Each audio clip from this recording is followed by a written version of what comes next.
Welcome back to Blake Explains. Today we are talking about Final Fantasy 15. I'm talking about this with Mac, otherwise known as Power of Fluff. What's going on, everyone? So I'm going to go ahead and tell you about the story of this game. So Final Fantasy 15 is an action role-playing adventure game with unique strategic elements. Set on the planet of Eos, players will have an expansive open world to explore with a party of new and exciting characters. As always, you'll embark on an epic quest to overthrow an evil antagonist in his attempt to destroy the world. The main characters of this boy band adventure are the following. There is Noctis, the protagonist and character you'll be playing as. There is Gladiolus, the eldest son of a noble family sworn to protect Noctis. Thirdly, Ignis, the academic advisor for Noctis, teaching him how to behave as a prince. And lastly, Prompto, the friend of Noctis, who even though from a poor family, has been a friend of Noctis for years. So Max is going to go ahead and tell you about the gameplay. Alright, so for gameplay, the battle system is not like the most mainline Final Fantasy games. It uses a real-time action battle system called the Active Cross Battle System, which appears to be very similar to games like Kingdom Hearts. In fact, they even crossed it between Batman Arkham Knight. Yeah, Batman Arkham Knight and Kingdom Hearts is what the comparison is.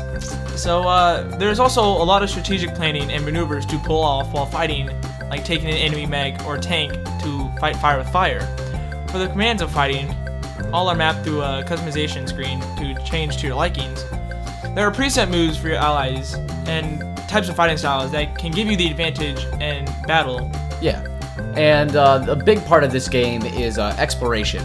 There's no loading screens between battles, and a vast open world for you to explore while you'll be playing for quite a while. You can navigate this on land, by foot, chocobo, or even a variety of vehicles. There's many NPCs to receive side missions in these many different regions. With the day and night system implemented, you'll have to set up camp while on long journeys. And when you can't see where you're going, you're gonna need to rest. So there's also magics in this game, which basically is taken over by Noctis. And there's two types of these. There's summons, and then there's just regular arcane magic. And the summons are cool. The summons are pretty ridiculous. There's like the Colossus guy, or the Colossus is not a summon, but he's a boss. Not the Colossus himself, but like. Yeah, they have the wizard who is as big as the Colossus. Oh, that's what it is. Yeah, yeah, he's like a lightning wizard. I don't remember exactly. Lightning wizard. And he has the ability to strike down. Like it's pretty ridiculous. It's gonna be pretty cool. It's gonna be pretty cool. And the game time for this game is gonna be around 50 hours just for the mainline story. Yeah, we talked about this, and comparing it to Metal Gear Solid, which, like, if you wanted to do, like, as I heard from a game reviewer, like, if you wanted to do, like, most things in that game, you know, do the story, maybe do some side quests, it takes around, like, 37 hours. Which is pretty ridiculously long in the first place. And then you got this. You got this game, it's like, yeah, just 50 hours, you know, just for the story. Just, you can get through it. And then with side quests, it's gonna be around probably 100+ hours. And not to mention that there's going to be 6 DLC expansion packs to play after you beat the story. Isn't this the first time Final Fantasy has had like DLC or? 13 probably had some DLC. And like obviously like the not Final Fantasy games, like things like Dissidia have DLC packs. Yeah. So I mean, for the series as a whole, it's not a first time, but for this mainline kind of thing, it is kind of a newer kind of thing. Yeah. So they're gonna have the DLC number 1, which is gonna be a booster pack, is what they're calling it. Then DLC number 2 is episode Gladiolus. DLC number 3 is holiday pack, and Mac is gonna redo the rest. So for DLC 4, it's gonna be episode Ignis. For DLC 5, it's gonna be episode Prompto. And for DLC 6, for the information we got, it just It's labeled expansion pack. So either it's not named, or that's literally what it's called, or they just don't know yet. Yeah, they probably don't know yet, or they just don't want to spoil it. Or Yeah. something might be spoilers in the title. And there's a couple of side things they're working on while they're making this game, sort of some side content. It's not like Mighty Number 9 where they're like, yeah, we're gonna make this cool stuff. Why did you make another Kickstarter for us? It's more like they're just, you know, doing this for fun. So they got a VR set alone game. Not gonna lie, it looks pretty trash. It doesn't look great. I would much rather play the normal game than play this. You play as Prompto in this. It's called Final Fantasy 15 VR. Very creative name. You play as Prompto, and you can teleport from place to place with the kind of teleporting power that you already have in the game. And you just shoot at the enemies while the other guys are like interacting with you and telling you like, oh man, we gotta get this guy. And so like, that'll be a fun little thing just to have. If I had VR, I would play it. I would try it out. If it was me, it looks pretty cool, but I don't think I would really recommend it. Yeah, it wouldn't be something like, oh man, you need to get that. Like, make sure you get that. You would much rather have the actual game than have the VR. I'd probably actually try to stay away from it, to be honest. And it's kind of sad because the other side content isn't as great either. Kingsglaive was a movie they released, which was like a full CGI movie that looks a lot like the game. It's very close to the art style. It's a prequel to the actual game. It's the story is a prequel to the game you actually follow inside the actual main story of Final Fantasy 15, and it's basically kind of explaining the backstory of what this whole world is, what the wars have been going on, the things, why the conflict is happening in the future, and stuff like that. Sadly, I heard there's just not a lot of the editing from like a movie standpoint is not very good. And it's just that might be like a fine story and stuff. It's just together as a movie, it's not been critically acclaimed. Kind of fell apart. Yeah, it wasn't exactly what it could have been. But there has been so there was a release date announced originally for this. Depending on when you're watching this, you might know this or might not. But there was a release date of around October, September, and that was pushed back. Now, the official release date they are going for, as of today, is November 29th, 2016. So you're gonna have to wait a bit longer. So we're got to wait around a month or two till we see this game. And there's a direct quote from the director himself, saying that. So put quotes here now. To deliver the iconic Final Fantasy experience to audiences around the world, Square Enix today announced that the global release date for Final Fantasy 15 will be November 29th, 2016. This release date will allow the development teams time to further polish and conduct quality testing so that the reality of this game can match the expectations of both the fans and creative teams.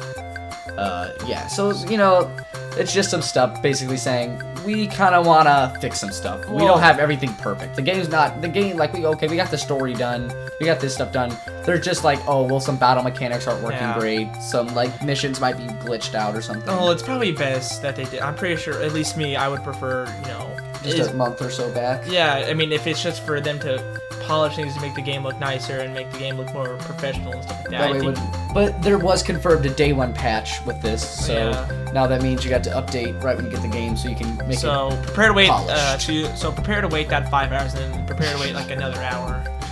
that sweet install. Oh god, yeah, I can't imagine the install on this game. Installs are gonna kill me. But there has been announced around now that a special PS4 is going to be optional. You can buy this. It is going to be a PS4 Slim, and it'll be known as the Luna Edition. But it's not been told for a worldwide release. It's only been said that it'll be released in Japan right now. So we don't know if we're going to get that overseas. So now we're just going to, now that we're talking about the game, we're going to have our little editorial. Talk about what we want to see, what we like, what we've seen that we liked, and our favorite weapon. Now, I'll start off. Okay. Looking at the combat trailer and like the battle trailer, something that is going to be brutally abused by everyone is the warp kill. If you guys do, well, it's not an instant kill. It's an attack to get away. It's basically a way to evade. Yeah, but like, it seems like if you're gonna go for stealth, it is gonna be a main thing that you will most likely use. I think it's a more of a core mechanic, because you're gonna want to be able to like use these moves, because dodging and stuff, you're not gonna be able to dodge bullets like by rolling. Yeah. So like that's why you got the mechanics to like roll and like teleport to somewhere else and come back. It's all part of the system. I do see what you mean though. It could be probably pretty cheese. If I'm not gonna say that it's gonna ruin the stealth aspect of it. I'm not gonna say that it's gonna make the game too easy. It's gonna be like Breath of the Wild. You have like 40 game types in one. Oh my gosh. So now you're gonna be playing stealth / action / first person shooter. But definitely VR. Oh my god. But definitely, I think you're gonna have to try to experiment your gameplays, try any way you can, because the action definitely seems about as good as the stealth could be. Yeah. I definitely I try to go for stealth, but I feel like Ash would be something I'd really want to see more instead of stealth. Action's definitely gonna be, but I'm gonna be really just trying to like gun it and like try to pull off as cool looking moves as possible and throw as many magic as I can at people with flames and fireballs. But the action magic is quite different in this game compared to other Final Fantasy games. It's not like a spell or anything. They have like, well, it is a spell, but like these things you can upgrade and stuff. You can actually find these certain like magic stones in the world that'll like upgrade your magic to get you new abilities and stuff. And you use those to do different things, like you can cast Blizzard, and it like covers the whole place with snow, and snow actually gets on the grass and on the enemies, and they cover like themselves in snow, which is really cool to see. Yeah. And things like fire that'll like, you'll hit into like, there was like this trailer where he throws the fire, and it completely explodes this like oil tank place. Yeah, because the oil was all around, all the oil on the floor completely lit it all on fire. This is just a giant explosion. Good attention to detail, very... Oh yeah. I think this is probably will be our best like world attention. Like if you look at all the world, like you look at the textures, everything's gonna look very nice. Looking all around and seeing all the different details. Games just nowadays just really try to focus on their detail around the world and how interactivity and stuff. Yeah. And I feel like this game it's gonna be a really good contender to pull it off. This could be a contender for Game of the Year if it's done right. Definitely. Like I know a lot of people are rooting for like Uncharted 4 and stuff. Really? Yeah, a lot of people really like Uncharted 4. It's a good game. It was a good game. I just feel like there's a lot of contenders coming up now that are gonna be able to compare with that. It'll be pretty interesting. Wasn't like The Witcher 3 like the last game of the year or something? Yes, last year we had Witcher 3. So if that made it, I'm pretty sure that Final Fantasy has a really good chance. Oh yeah, especially if it gets a lot of good sales. It'll get a lot of good reviews. Because Witcher 3 is like top tier. It's funny because I only heard very few people talk about Witcher 3. Yeah, well, I guess I didn't feel many people playing it.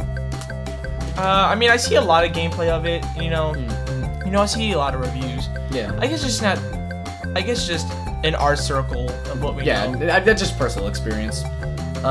It just doesn't seem like my type of game. Like don't get me wrong, it looks like a fun, very expansive and great game. Mm-hmm. But I'm not into that whole like 150 hours plus I could spend into that game. Yeah, that was pretty ridiculous. And plus, like with the expansion packs, it like they adds like another like 20-30 hours. Like didn't an expansion pack add like a whole new world or something? Yeah, like Blood and Wine. They added like a whole other place to explore. You're just like, man.